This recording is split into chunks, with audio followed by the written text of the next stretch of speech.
Hi friends, బాగున్నారా? నేను కూడా బాగున్నాను. ఈరోజు మనం ఒక మంచి స్ఫూర్తిదాయకమైన కథను విందాం. ప్రభుత్వ ఉద్యోగం వచ్చిందనుకోండి, ఇంకా కుటుంబాన్ని మనం ఇంకా చక్కగా పోషించుకోవచ్చు, మన లైఫ్ సెటిల్ అయిపోయింది అని అనుకుంటారు అందరూ. కానీ ఎంవి లక్ష్మీ సుభద్ర గారు మాత్రం అంతటితో ఆగలేదు. గవర్నమెంట్ జాబ్ రావడం ఆమె కలే, కానీ గవర్నమెంట్ జాబ్ వచ్చిన తర్వాత అక్కడ ఆగిపోకుండా వృత్తికి 100% అంకితం అయ్యారు ఆమె.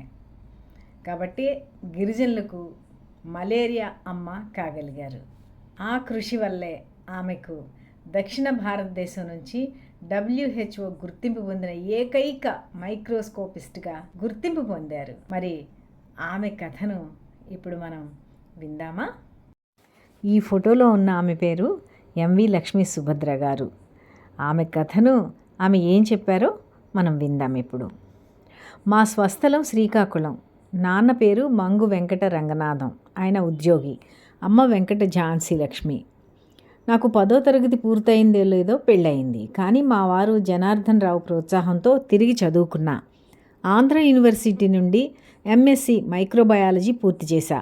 ఆపై ఓ ప్రైవేట్ స్కూల్లో వైస్ ప్రిన్సిపల్గా చేస్తూ ల్యాబ్ని నిర్వహించేదాన్ని. అవి చేస్తూనే ప్రభుత్వ కొలువుకు ప్రయత్నించి సాధించా. పాడేరులో పోస్టింగ్ ఇచ్చారు. అక్కడంతా గిరిజనులే. కోవిడ్కి ముందు అక్కడ ప్రధాన సమస్య మలేరియా ఉండేది. జ్వరం తగ్గట్లేదు అనిపించగానే నా వద్దకు వచ్చేవారు. రాత్రుళ్ళు ఇంటి తలుపు తట్టేవారు. వాళ్ళ కోసం ప్రత్యేకంగా ర్యాపిడ్ కిట్లతో పాటు కొన్ని అత్యవసర మందులు ఇంట్లో ఉంచేదాన్ని. పరిస్థితి విషమించి ఎవరైనా కోమాలోకి వెళ్తే డాక్టర్లే కబురు పంపేవారు. అర్ధరాత్రి జోరు వర్షంలో టార్చ్ లైట్ వెలుగులో వెళ్ళి పరీక్షలు చేసిన రోజులు ఉన్నాయి. అందుకే అక్కడి వారంతా నన్ను మలేరియా అమ్మ అని పిలిచేవారు. అలా 8 ఏళ్ళు పనిచేశా. ITDA ఉత్తమ ఉద్యోగిగా అవార్డుని అందుకున్నా. తరువాత వైజాగ్ DMO ఆఫీస్కి బదిలీ అయ్యా.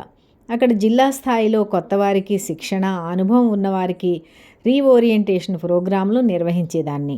అక్కడ మెరిట్ అవార్డులు వచ్చాయి. ఈ సేవలకు గుర్తుగా సెంట్రల్ మలేరియా ల్యాబొరేటరీ రాష్ట్ర స్థాయి శిక్షకురాలిగా క్రాస్ చెక్కర్గా డిప్యుటేషన్పై తీసుకొచ్చారు. మొత్తంగా మైక్రోస్కోపిస్ట్గా 20 ఏళ్ల ప్రయాణం నాది అంటున్నారామె. ప్రపంచ ఆరోగ్య సంస్థ external competence assessment of malaria microscopy అనే పరీక్ష నిర్వహిస్తుంది. మలేరియా మైక్రోస్కోపీలో ప్రపంచంలోనే అత్యున్నత పరీక్ష ఇది. దీనిలో 90% పైగా మార్కులు సాధించిన వారికి లెవెల్ 1 సర్టిఫికేట్ ఇస్తుంది. దక్షిణాదిన దాన్ని సాధించిన తొలి వ్యక్తిని నేను. ఇదేమిటంటే, మన దేశంలో సెరిబ్రల్ మలేరియా, కాలేయంపై దాడి చేసే వైవాక్స్ అనే 2 రకాల పరాన్నజీవులు ఉంటాయి. ఇవి సోకితే పరీక్షల్లో తేలిగ్గా గుర్తించవచ్చు. ఇప్పుడు ప్రపంచమే కుగ్రామం అయింది. మన దేశంలో లాగే వేరే దేశాల్లో ఇతర పరాన్నజీవులు ఉంటాయి. విదేశీయుల ద్వారా మన దేశానికి వచ్చి సోకితే కనుక్కోవడం కష్టం. ఒక్కోసారి వ్యక్తుల మరణానికి దారితీయచ్చు. అవి కనిపెట్టే నిపుణులను తయారు చేసేలా ప్రపంచవ్యాప్తంగా WHO ఓ పరీక్షను తీసుకొచ్చింది. దేశంలో 20 మంది పాల్గొంటే 3 ఎంపికయ్యాం. ప్రపంచవ్యాప్తంగా ఉన్న 5 రకాల మలేరియా పరాన్నజీవులను గుర్తించడమే కాదు, నిర్ణీత రక్త పరిమాణంలో వాటి సంఖ్యని ఖచ్చితంగా చెప్పాలి.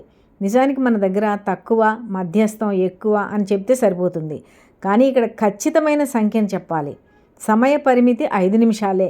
ఇంత కష్టమైంది కాబట్టే ప్రపంచవ్యాప్తంగా లెవెల్ 1 వాళ్ళు 300 మందికి పైగా మాత్రమే ఉన్నారు. వాళ్ళందరినీ అంతర్జాతీయ కోర్ గ్రూప్ ICGలో భాగంగా చేస్తారు. కొత్త పరాన్నజీవి వచ్చినట్లు అనుమానం వస్తే మాలాంటి వారిని ఆ పరిశోధనలో భాగం చేస్తారు. ఈ సర్టిఫికేట్తో దేశవ్యాప్తంగా శిక్షణ ఇవ్వచ్చు. మొదటి నుంచి నాది సవాళ్లను స్వీకరించే తత్వం. పెళ్ళయ్యాక చదువు కష్టమన్నారు, కొనసాగించి చూపించా. ప్రభుత్వ కొలువు అసాధ్యమంటే అది సాధించా. ఏజెన్సీలో కొలువా అని హేళన చేస్తే గుర్తింపు సాధించా. నేను లెవెల్ 1 పరీక్ష రాయడానికి మా DPH అధికారిని పద్మావతి గారు, మరో ఆఫీసర్ సుబ్రహ్మణ్యేశ్వరి గారు నాపై నమ్మకం ఉంచి ప్రభుత్వ స్పాన్సర్షిప్తో నన్ను ఈ పరీక్షకు పంపారు. వాళ్ళ నమ్మకాన్ని వమ్ము చేయలేదు. అది సంతోషాన్ని ఇస్తోంది. గ్రౌండ్ లెవెల్ వాళ్ళకి ఉత్తమ శిక్షణ ఇవ్వాలి. మరి కొందరినైనా లెవెల్ 1 స్థాయికి తీసుకెళ్ళాలి.